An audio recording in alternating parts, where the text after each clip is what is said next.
Hey, welcome back to another episode of the Million Dollar Body Podcast, the intersection of physical and financial success. I'm Nate Palmer, your host. And if you're here, it's probably because you're an entrepreneur, a high performer, a business owner that's interested in maximizing your physique, your finances, and your family time using fitness and nutrition as force multipliers in your life. If you're not already part of the Facebook group, definitely go to n8trainingsystems.com/group to join us there. That's where we stream these podcast episodes every week, and you can join in and ask questions. There's a ton of cool things happening in the group and a lot of free resources. So let me know how I can help you out. Again, go to n8trainingsystems.com/group to join us there. If you're already in the group and watching live, we're pumped to have you because we're going to be talking today about training. How do we make sure that our workouts are making us better and not just sweaty? So if you found yourself in the gym for a while and not really seeing the results you're looking for, you work out, but your muscles aren't really showing themselves. You are working hard, you're hitting a boot camp, you're doing X, Y, and Z thing, but you're not really seeing yourself as someone who looks like they train, then this episode is for you. Okay, so just tell us you're excited to be here, smash that like or subscribe button, and we're gonna jump right into it, okay? But before we get started, one of the things we want to do is give a big shout out to the people in the group who are accomplishing massive things in the Million Dollar Body community. Today, I want to shout out Martin.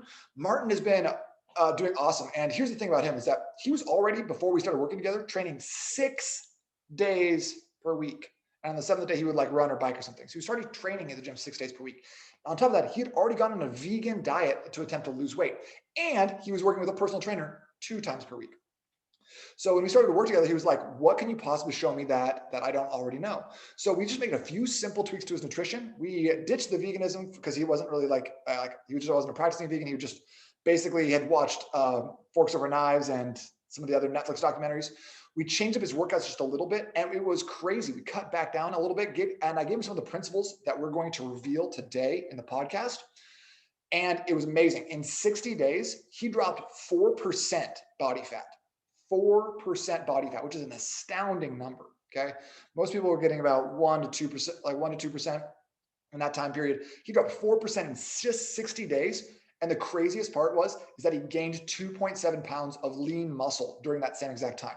And I know that because he did a DEXA scan. So Martin, awesome job coming into the process. I know it didn't seem like you were going to get that win at first, but I'm so glad you took that imperfect action and just started it up because you are killing it, my dude. Awesome. So let's jump in. Is your workout leaving you sweaty, but not better? If so, this podcast is for you and you definitely need to be tuning in. Okay, I'm going to talk about 4 major things that keep people from getting the results that they're looking for in the gym. And I'm going to, at the end of the podcast, kind of towards the end, because I want to tease that out, make sure you stick around. I'm going to tell you exactly what you need to be doing in order to get those results. Okay, so number 1, we want to make sure that your recovery matches your stress. We need to make sure that your recovery matches your stress. And with recovery, it's kind of an interesting thing because a lot of people are like, oh, recovery, that's like foam rolling massage, right? Yes, but it's so much more. So think about this. I like to think of stress and recovery as a giant bucket, okay? And recovery is you filling that bucket up with water, just dripping stuff in here and there, just dropping some stuff in, filling it up. And stress is a hole at the bottom. Now, some people have a really small hole at the bottom of their bucket. It drips out. They're pretty low stress types of people. Some people have a big giant hole and it's just leaking out. Okay. So now a lot of people that I work with are already coming with like this massive stress load. They're super stressed. Their recovery is like this deep. It's barely replenishing for the next day. They're running on fumes. And stress can be a lot of things. Okay. Most guys are always like, oh yeah, it's my job, right? A lot of us, it's like, oh, my kids kind of cause me some stress. Some people, it's like, it's my house, it's my family, it's my significant other. But also there are other things that cause stress. Training causes stress. So working out is a stressor. Intermittent fasting can be a stressor. That's why I don't recommend people do it every single day. And then you got things like sitting in traffic, getting those emails, just lots of little things that add up over time. Stress is the silent killer, really detrimental to your long-term progress and your longevity and just feeling good. So stress, and we want to make sure that we are eliminating stresses in our lives as we can. But I know for a lot of us that's difficult. So instead, we want to make sure we're prioritizing our recovery. Now, recovery comes in a couple of different categories as well. It can be meditation or massage. It can be doing a yoga session, doing some light stretching. It can be getting some body work done, It's definitely drinking more water. It's definitely getting enough sleep. It's definitely eating healthy, nutritious foods to help your body repair and rebuild after hardcore workouts, after you break it down, okay? So recovery kind of falls into a lot of buckets. So first of all, if you're not seeing the progress in your gym, we want to make sure that your recovery and your stress are lining up, or that your recovery is better than your stress and your stress is not overwhelming. Because if hypothetically your stress level is just up here and you're trying to train 4 or 5 days per week at the gym and you're not seeing results, well, we need to cut that back. And for a lot of people, we cut it back to 3 days per week and they start seeing much better results because their body's a little less stressed. They have a little bit more time to recover because they weren't getting the recovery in between those workouts. So something to think about. The next thing is we want to make sure that your goals match your workouts. We need to make sure that your goals match your training stimulus. Okay. So a lot of us think, okay, I want to lose weight. What do I need to do? Cardio, right? I need to lose weight. What do I need to do? A boot camp. I need to go to Orange Theory Fitness. I need to do a CrossFit workout and get my ass absolutely handed to me. That's how I'll do it.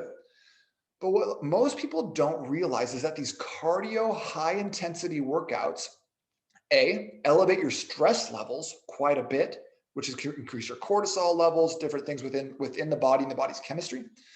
But they also are not ideal for sculpting and reshaping your body. In essence, you can think about a lot of these cardio workouts, these boot camps, as calorie burners. And that's great. Calorie burning is great. We want to burn some calories. That's really important if we want to lose weight. But too many of us think I'm working out, therefore I'm building my biceps, therefore I will have better biceps later. And we don't realize that by doing these like boot camp workouts, we're going one to the other. We're doing 15 reps over here, then 15 reps over here, and we're just going back and forth, and never really utilizing a weight that makes sense for our bodies or putting ourselves in a position to build more muscle tissue. Then our goals and are not necessarily lined up. So I always try to talk to people about this, especially women. But most of us, what we need to be doing when we're in a fat loss phase is maintaining our muscle mass through muscle building workouts and not just cardio beatdowns. Cardio beatdowns have a place, and it's infrequently to keep your cardio and your conditioning level high. Okay, and so if you're someone who's like, yo, I'm going to try to do a marathon. I'm going to run a Spartan. I'm going to do one or two of these big events. Yeah, you probably need some more beat down style workouts. If your main goal is fat loss, this is a controversial, unpopular opinion. You need muscle building workouts to maintain the muscle mass that you already have. And if possible, like Martin, build muscle in that fat loss phase. Difficult, but not impossible. So making sure that your workouts match your goals. A lot of people don't realize what the right workout is for their goals. So if that's you right now, make sure you just go into the Facebook group, $1 Million Body Facebook group, and just drop me a note in that group to say, hey, what should my workout look like to hit X goal? Just drop that in there. I'll get back to you, give you some good feedback. Okay. So that's my offer to you. If you're looking for a little more information on how to make your workouts, match your goals, match your recovery and your stress, drop that in the $1 Million Body group. Once again, that's n8trainingsystems.com/group. So that's very, very important. And if that's not lined up, like I wouldn't tell a marathon runner, hey, rather than running, we need to go get you deadlifting super heavy 3 days per week, because that is not lined up with his goals. So we want to make sure that the workout always matches up with the goals that we set for ourselves. And for most of us, for about 85% of people that I talk to or work with on a regular basis, a muscle building workout is one of the best things that you can do. Not to say you can never run again or do any high intensity interval training or anything like that, but the primary focus of your workouts, what gets trained first, should always be with a muscle building slant bias, if you will. Okay, and the third thing is that we need to differentiate between training movements versus training muscles. And there's a third category here that I'm going to go into in just a second that I really hate, so I'm excited to talk about it. But we think about like the difference here is like if we're training a movement, we're just trying to take that barbell and we're trying to press it overhead. And we're trying to get it up there, okay? Now, when you think about training a movement, a couple things come to mind. Powerlifting, they don't care what your form is. They don't care what your tempo is like. They don't care anything. They care that you hit the bottom position and then you hit back to the top position. If you poop your spine out in the middle, they're like, great, good rep, white light. Or if you look at the CrossFit competitions, when you talk, like, if you're talking about like a kipping pull-up versus a regular pull-up is more set to build the biceps, build the lats, build the mid and upper back. Whereas a kipping pull-up is designed to get as many possible reps of a pull-up done in as short of amount of time as possible. Two totally different goals. One is movement-based and one is muscle-based. And for, again, 85% of us, the majority of us, we should be training with a muscle bias rather than a movement bias. So what that means practically is that when you go to the gym, I don't want you just being like, oh, 1, 2, 3, 4, getting 12 reps in 12 seconds and then being done. That is not doing a very good job with prioritizing building muscle and retaining muscle. So that's actually putting you in a detrimental position. Not to mention, you're probably going to go a little heavier than you would normally because you're going so fast with the exercises, and you're probably going to be at a more liable to hurt yourself from just training a movement rather than just training a muscle. So training a muscle is going to be more like now taking a weight and we're going to lower it super slowly. Think about bicep curl. We're just going to lower it down over 4 or 5 seconds. Feeling that big stretch, come up with that weight, squeeze it, really try to focus on that muscle. Is your bicep doing the work, or are you rocking with it? Is it your forearm? Where are you feeling it? Because if you can nail that, if you can get the muscle actually feeling the workout, feeling the work that you're doing through the exercises, you're going to make so much better progress over time than someone who is just flinging weights around, okay? So for the majority of us, again, 85% of us should be focusing on feeling our muscles during the workout. And I'm going to tell you how to do this here in just a second. For those of us who love CrossFit or love, competing and don't really care about like form on things like that. Yeah, awesome. Do your thing. It's not saying that training on movement is wrong. It's just, we want to make sure that if you're training a movement, you have a specific goal. You're a power lifter. You're trying to pick up as much weight as possible off the floor. You're trying to go as fast through your sets of overhead presses so you can get to whatever stupid thing is next in the CrossFit games, wall walks or whatever, pass, hard pass. Okay. And the last thing I want to talk about today, or no, I'm sorry, I skipped the one thing that I was really excited to talk about is the third category. It's not a movement. It's not a muscle training. It's a bastardized Frankenstein movement that just doesn't do anything. Okay. So when I'm talking about this, what I'm talking about is your lunge with a side raise, lunge bicep curl, squat, row, curl, press, things where you're doing 3 or 4 different movements, 2, 3, 4 movements with the same weights and moving around. What those are really good for is making you tired, making you sweaty, wearing out your forearms. Because the weight that you're going to be using for a squat is not the same weight as you're going to use for a side raise, which is not the same weight as you're going to use for a curl, which is not the same weight as you're going to use for an overhead press. So you're training at least 3 out of 4 of those movements inefficiently at best, and getting yourself maybe tired, but not really telling your body to change its structure. You're not telling your body to start building more muscle mass. So, and that's a problem. So what's going to happen is you're going to do that exercise. You're going to feel tired. You're going to feel sweaty, but at the end of the day, your body will not rebuild anything because you haven't done enough work to break it down in that position. So if you feel like, if you're hitting those 12 or 15 reps of things and feel like you still have more in the tank and you're not getting to the end of being like, I got about 1 left, then you're probably not really giving your body an incentive to change. Okay, so we'll talk about a little bit more about that. But for the love of God, for the love of all that is holy, please stop doing Frankenstein combo of movements. They're very dumb and they're very inefficient. Okay, this is just because I love you. I'm just telling you how it is because I love you.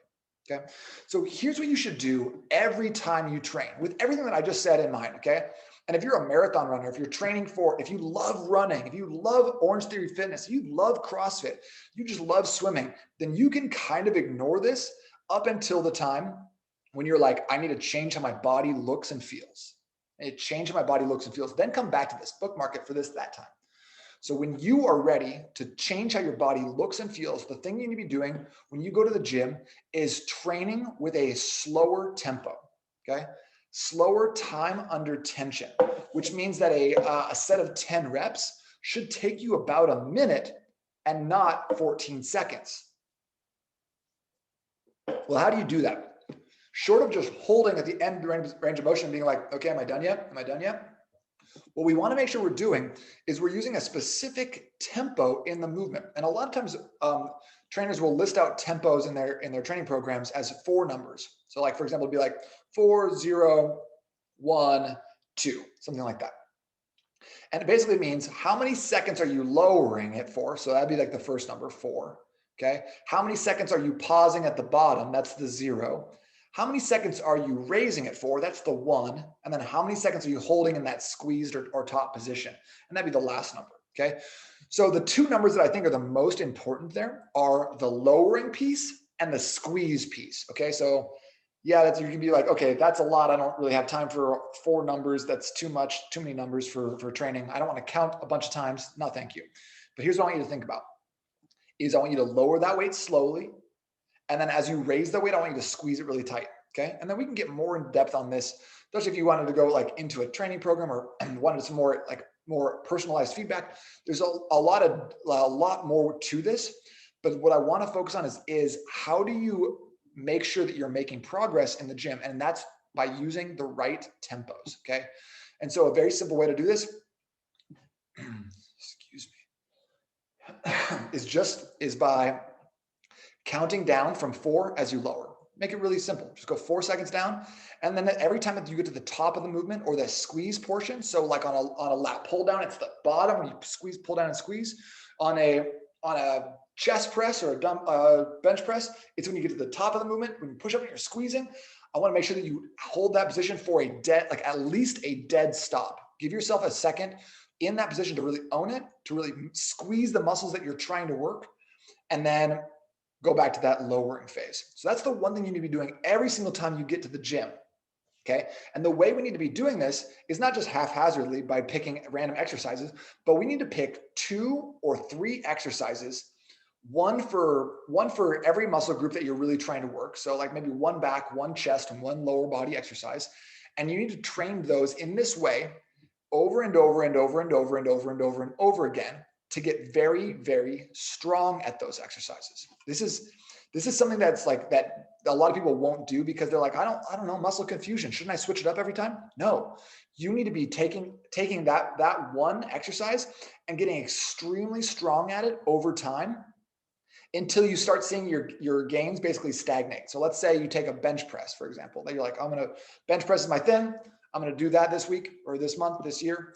I'm gonna get really strong at bench press. So you start at 100 pounds, and you get to 110 pounds, and you get to 130 pounds, you get to 140 pounds, you get to 150 pounds, you get to 155 pounds. Next time you get 155 pounds, and then 155 pounds. That's when you change the exercise, and not at 135 because you would have left a lot of those gains on the table. So you need to pick the right exercises, get extremely strong at them by training them regularly, and then switch them up when your body tells you it's time. Not because it's the 1st of March. You need to switch those up when your body tells you it's time, not because of the calendar. This is a secret that a lot of trainers won't tell you because they want to, be doing brand new programs all over and over and over again.